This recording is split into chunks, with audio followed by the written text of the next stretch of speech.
A implementação de e-book para reduzir a carga tributária da sua empresa digital é uma estratégia válida? Tem segurança nisso? Como estão as discussões judiciais sobre esse tema? É disso que nós vamos falar nesse vídeo agora, destacando os maiores problemas que estamos enxergando no mercado sobre esse assunto. Meu nome é Santiago Lopes, sou o sócio criador da STL Advocacia Digital e você é muito bem-vindo aqui no nosso canal. Eu vou pedir a gentileza de você dar o seu joinha, você dar o like nesse vídeo. Isso é importante demais para a gente. Não esquece também de se inscrever no canal. Já inicio o vídeo dizendo o seguinte: a maior parte das implementações que a gente vê no mercado de e-book para reduzir carga tributária, a maior parte está equivocada. Existem requisitos para que você faça isso da maneira correta, por óbvio, tá? E esses requisitos estão sendo analisados por juízes. Já tem processos judiciais afastando a imunidade tributária do e-book e exigindo o respectivo tributo. E é por isso que você tem que ficar muito atento a esse assunto. Nós preparamos aqui uma exposição, a gente vai iniciar agora então, e muita atenção para os requisitos. Peço sua total atenção em relação aos requisitos que não estão sendo observados na prática por maior parte dos players, dos profissionais. Vamos então, eu vou aqui abrir a nossa lousa e a gente então começa a entender melhor quais requisitos são esses. Muito bem, a implementação de e-book, ela acarreta a imunidade quando implementada de forma correta, porque tem uma previsão constitucional, né? Existe uma limitação ao poder tributar, que é um conceito que a gente leva no direito constitucional tributário, e parte dessa limitação ao poder tributar prevê que os livros, periódicos, jornais não devem ser tributados pelo Estado, tá? Foi uma escolha do nosso poder constituinte. Isso está lá no artigo 150, inciso 6, a linha D da Constituição Federal. O STF, só para vocês terem uma ideia, tá? É importante saber isso. Ele ampliou esse conceito de livro, de modo que essa imunidade alcance também e-book. Só que, gente, não é qualquer caso que é considerado e-book, tá? Não é qualquer conteúdo, não é qualquer material que possa ser considerado e-book para essa finalidade do artigo 150, inciso 6, a linha D da Constituição Federal. Ainda que você não seja advogado, seja leigo, você vai entender bem o que eu vou dizer aqui. Vamos aos requisitos que são básicos, os requisitos que são óbvios, tá? O primeiro requisito é o óbvio, né? É o registro daquele material, daquele PDF, daquele livro lá na Biblioteca Nacional para obter o ISBN, que é um identificador da obra, tá? Então você tem que criar um livro e registrar ele no lugar correto, que é na Biblioteca Nacional. Em seguida, temos o segundo requisito, que é o estabelecimento de um KNAI coerente para a sua empresa, né? O KNAI são aquelas inscrições lá na Receita Federal para que o seu CNPJ tenha a respectiva atividade. Aqui, no caso, é a atividade de comércio de livros. Tem que lançar isso lá no seu CNPJ. O outro requisito, o terceiro, tem que haver a inscrição do estabelecimento no cadastro de contribuintes do ICMS. Óbvio, né? Porque o ICMS é um imposto sobre produtos, ele iria recair sobre o livro se não tivesse imunidade. Ainda que tenha imunidade, é necessário realizar essa obrigação tributária e informar para o fisco estadual daquelas operações que estão contendo os e-books, tá? Por isso tem que fazer essa inscrição. É um conteúdo um pouco contábil, né? Muito bem, e claro, a emissão de documentos fiscais, a nota fiscal específica de livros, de produtos, para que ali, na hora que ocorra a venda, a documentação fiscal seja mais correta possível, tá? E um quinto elemento, e aqui a gente sai da zona do óbvio e entramos já para a zona de problema, ou seja, nós vamos começar a falar de pontos que não estão sendo observados no mercado. E é aqui que eu preciso da sua total atenção. O nome que eu dei para esse requisito, na verdade, não é um requisito em si, é uma construção conforme a análise que eu fiz, o estudo, a pesquisa que eu fiz com jurisprudências, ou seja, com decisões judiciais tratando desse tema, tá? Eu considero esse quinto elemento como os requisitos essenciais materiais para a configuração de e-book. Eu separei, então, em relação a esse contexto de elementos materiais, tá?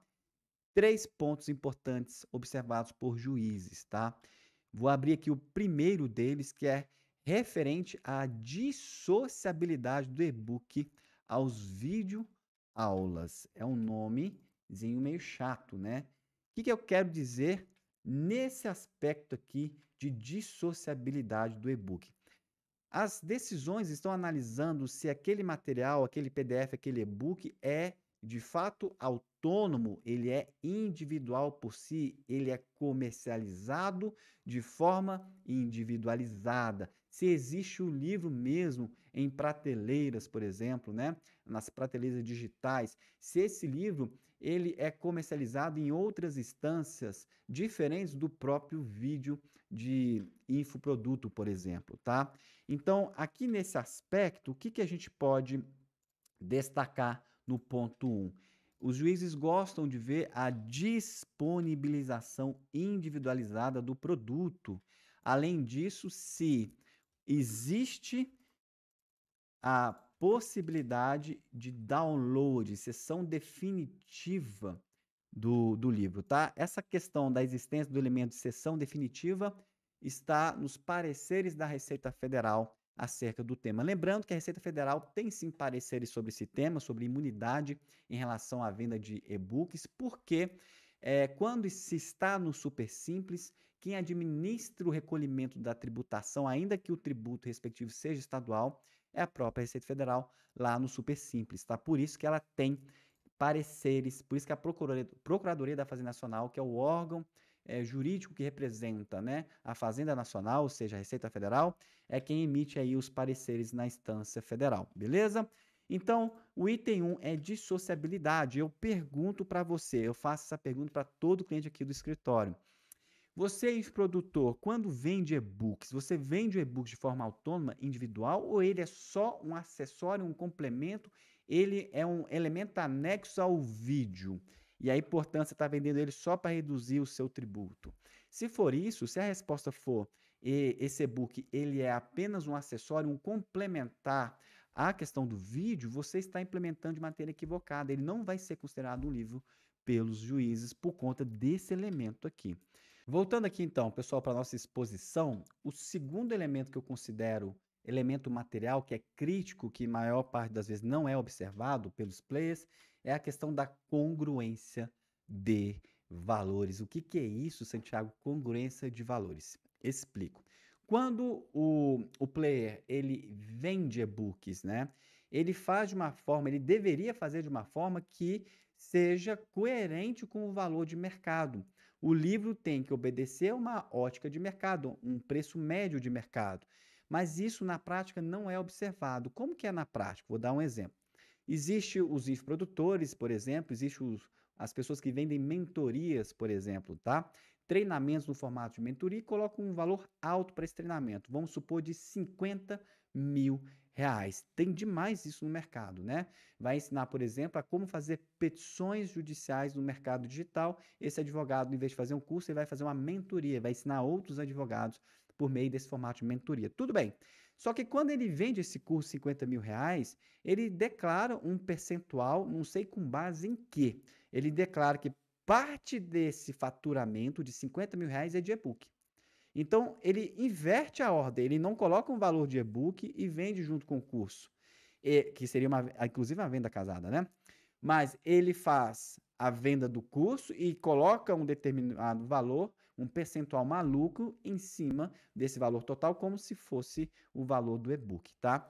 E aí, nesse exemplo de 50 mil reais, normalmente eles colocam 20 ou 30% do valor total como sendo de e-book. Nesse exemplo, então, dos 50 mil reais, 10 mil ou 15 mil reais seria o valor do e-book. E na prática, então, como que o contador faz? Ele vai emitir uma nota fiscal de 40 mil reais para o curso, para treinamento, para o serviço, e 10 mil reais para o produto, para o livro, para o e-book, obtendo, então, nesse exemplo, imunidade tributária em cima de 10 mil reais. Ele vai só tributar em cima dos 40 mil reais. Como que você, se o fisco te perguntar, vai conseguir justificar o preço desse e-book de 10 mil reais? Você já conseguiu comprar algum livro na sua vida que custe 10 mil reais? Livro digital, que normalmente os preços são bem mais baratos, você consegue comprar um livro digital de 10 mil reais? Mas é isso que esse exemplo, que é um exemplo comum na prática aí do digital, acontece. Quando você coloca um percentual em cima de um faturamento sem base nenhuma disso, você está falando para o Estado que aqueles 20% ali da mentoria, por exemplo, foi um livro vendido para um determinado cliente, o que é um absurdo. Isso viola, esse exemplo é um claro exemplo que demonstra a violação desse elemento da congruência de valores. Tem que ser congruente, tem que ser coerente, tá? Você não vai achar livros digitais acima de R$ 300. R$ 300 já está muito alto para livro digital, puramente digital. A não ser que sejam vários volumes, a não ser que sejam coleções de livros, né? É óbvio que o Estado vai entender que é uma estratégia artificial, é uma estratégia ali, talvez até uma evasão fiscal por considerar uma, uma estratégia para burlar a tributação forçosamente, tá? Cuidado com isso, muito cuidado com isso. E temos mais um elemento último. Terceiro elemento que a gente encontrou nas decisões judiciais em nossas pesquisas, tá? É o relacionado à exclusividade do suporte e comercialização. Nossa, gente, isso aqui é o checkmate aí de 90% dos players digitais. Segundo parte da decisão que nós vamos mostrar a seguir, o livro ele tem que ser comercializado em uma plataforma puramente de livros. Ou seja, uma plataforma que ali é uma loja online só de livros para que seja configurado e-book, tá? Isso está expresso na decisão judicial que nós vamos expor aqui agora. Então, aquela ideia dos players do digital, os infoprodutores colocarem os vídeos junto com os e-books, cai por terra a estratégia de e-book. O juiz vai entender que se o e-book está casado ao curso, ao vídeo, ao treinamento, e-book não é. Ele vai entender isso, ele vai entender que é uma outra coisa, que é uma complementação do treinamento. Inclusive, o juiz pode entender que é um serviço. O e-book está ali transvestido, na verdade. Ele está servindo ao serviço, ficou até redundante, né? Mas ele está servindo ao treinamento, ao vídeo aula. E aqui então, gente, chega muito caso aqui para nós, e não é brincadeira, não é nenhum alarde exagerado que eu estou fazendo aqui. Maior parte das implementações de e-book está errada por conta desse principal elemento da exclusividade, junto com o elemento da dissociabilidade, tá? Eu vou passar agora a mostrar as decisões judiciais, vou fazer o favor de colocar referência dessas decisões judiciais, para vocês entenderem o que eu estou dizendo, isso aqui tem fundamento prático, tá? Então, você que é player, você que é um empresário digital, fica atento a isso. Esse destaque eu estou fazendo com muita veemência aqui no vídeo, pessoal, acerca desses cuidados, é porque eu vejo outros profissionais, eu não sei se é de uma maneira leviana, enfim, eles sugerindo a transcrição de aulas, videoaulas, em materiais PDF para registrar isso na Biblioteca Nacional e achar que isso vai ser e-book, fazendo uma venda casada junto com o curso, considerando que tá ali configurado livre e está tudo tranquilo. Essa consideração a gente repudia aqui no escritório, essa orientação que está sendo feita aí, né, de players famosos, por sinal, está equivocado do ponto de vista técnico. Equivocado talvez seja um termo muito exagerado, mas não é uma estratégia segura. Isso pode gerar, sim, principalmente em São Paulo, uma execução futura. Muito bem, vamos então à exposição das decisões judiciais. Nós temos aqui um banco já com muito material, com muitas decisões judiciais, com pareceres da Receita Federal, pareceres estaduais sobre esse tema. Já tem sido abordado bastante esse tema, tá? Vamos aqui então voltar para a lousa. Eu vou abordar aqui duas decisões nessa aula, senão vai ficar muito extensa, vai ficar muito cansativo. A primeira delas, a referência está logo aqui embaixo, é do Tribunal de Justiça de São Paulo, tá bom? E o juiz disse assim: a imunidade tributária prevista no artigo 150, inciso 6, a linha D da Constituição Federal, aplica-se à importação, comercialização no mercado interno do livro eletrônico e dos suportes exclusivamente utilizados para fixá-los, como leitores de livros eletrônicos, ainda que possuam funcionalidades acessórias, tá? Aqui então, gente, ele vai tratar da questão ali da exposição desses materiais em suportes exclusivamente utilizados, mas veja que ele faz um link com essa questão da exclusividade em relação ao material que estava sendo analisado nesse caso. Está logo aqui no parágrafo seguinte, vamos dar uma olhada.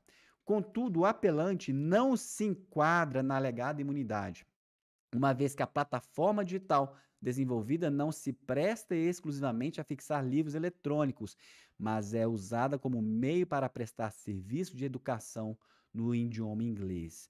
Gente, é o caso de muito player que eles fazem plataformas, né, como se fossem sites, e hospedam os vídeos dos cursos dele e colocam os e-books lá. Isso é uma estratégia que traz perigo, risco, porque entendeu o juiz nesse caso que o que foi vendido nessa plataforma não pode ser considerado e-book, porque a plataforma não é exclusivamente para e-book, tá? E ele complementa, tá? Então, é usada como meio para prestar serviço de educação no idioma inglês através da disponibilização de videoaulas e atividades. É o que se depende do aplicativo, onde todo o conteúdo fica disponível numa plataforma exclusiva com videoaulas, áudios e exercícios com correção automática. Então, pessoal, muita atenção para isso, tá? Vamos para a segunda jurisprudência, então. Esse caso aqui vai falar daquela questão da dissociabilidade. Vamos lá aqui, então. Ato contínuo, não há que se reconhecer imunidade sobre o material didático elaborado pelo apelante. Embora o STF já tenha decidido que o preceito da linha D do inciso 6 do artigo 150 alcança as chamadas apostilas, veículos de transmissão de cultura simplificado, e que se aplica também aos livros eletrônicos, no caso do apelante, não há mera comercialização dos materiais, mas efetiva prestação de serviços, tá? Então, vamos avançando aqui. Em outras palavras, o fornecimento de materiais didáticos não se configura como obrigação de dar. Essa parte é muito técnica, tá, gente? É porque o direito, ele categoriza, né? Ele classifica as obrigações de fazer, não fazer, dar, tá? Então tem essa questão aí de fazer, não fazer e dar. E quando eu entrego um objeto, é uma obrigação de dar, tá? Porque aquele objeto fica à disposição, fica no patrimônio da outra pessoa, é um tipo de categoria chamada obrigação de dar. Enquanto que obrigação de fazer é uma construção. Olha o nome, construção. Eu vou transformar algo, eu vou levar algo do ponto A para o ponto B. Quando eu faço esse elemento de movimento, temos a obrigação de fazer. O contrário seria a obrigação de não fazer. E o juiz está entendendo aqui que o livro nada mais é que obrigação de fazer, porque o livro está complementando o treinamento, tá? Vamos dar sequência então. Pois, evidentemente, os materiais fornecidos aos estudantes são produzidos ou selecionados pelos profissionais como componente essencial do serviço por estes prestado. Estes não são produzidos pelos próprios educadores ou selecionados por eles dentro de uma bibliografia pré-existente, mas sempre tendo em vista um fim específico que é a transmissão do conhecimento. Um material ou livro não é simplesmente permutável para o outro qualquer, mas tem um vínculo íntimo com o programa pedagógico adotado pela instituição e levado a cabo pelos educadores. O que ele está querendo dizer aqui? Que aquele material que foi junto com o curso, ele não pode ser trocado por um outro nessa situação aqui. É um livro um material didático ali, um PDF, o que seja ali que está sendo estudado, tá? Ele é exclusivo daquele curso. É isso que ele está querendo dizer. Em poucas palavras, a definição e o fornecimento material didático integra de maneira indissociável. Ou seja, ele é uma cauda longa, ele é uma continuação dos vídeos. O e-book, então, ele não é uma coisa em si, não é uma coisa própria, autônoma, individualizada. Ele é um complemento, ele faz parte daquele conjunto do vídeo. É isso que ele está querendo dizer. Então, ele integra de maneira indissociável a prestação do serviço, compondo, portanto, a base de cálculo do imposto que lhe é incidente, no caso aqui é imposto de serviço. E, gente, tem muito mais decisão nessa linha aqui, tá? E é esse o alerta que eu quero dar, esse é o ponto crítico desse caso de e-book. Aí eu questiono, tá? Só mostrar aqui para vocês, essa aqui é a referência dessa decisão. E tem muito mais, tem até decisão já, não tratando o mérito em si, mas já tem decisão, salvo engano, de recurso, de agravo para fazer subir recurso extraordinário em um caso que é de Santa Catarina, também já lá no STF, tá bom? Mas esse é o cuidado que a gente quer que você fique atento, tá bom? E aí eu questiono para você, será que estão tendo todo esse cuidado na hora de implementar o e-book na sua empresa? Estão observando todos esses critérios? As pessoas que estão fazendo essa análise conhecem toda a jurisprudência, toda a discussão sobre esse caso? Bem, pessoal, esses são os alertas que eu queria fazer. É um assunto que está sendo tratado do meu ponto de vista, tá? Eu tenho um ponto de vista um pouco crítico a isso, né? Está sendo tratado de forma muito leviana pelos profissionais que estão aí trabalhando junto com os empresários digitais, tá? Mas se esse vídeo foi bom para você, você gostou, ele complementou algo para você, ele te ajudou em algo, por favor, reforçando aqui o nosso pedido de dar um joinha aí, de dar um like no vídeo e também de se inscrever no nosso canal, tá? Se você ficou com dúvidas ou então a sua equipe está com dúvidas e precisa de ajuda para ter uma definição melhor sobre essa questão do e-book dentro da sua empresa, nos chame, nossos dados, os nossos contatos estão aí na descrição do vídeo, a gente fica aqui à sua disposição. Eu queria agradecer a sua atenção e eu vou desejar para você aqui tudo de bom. Um forte abraço para você.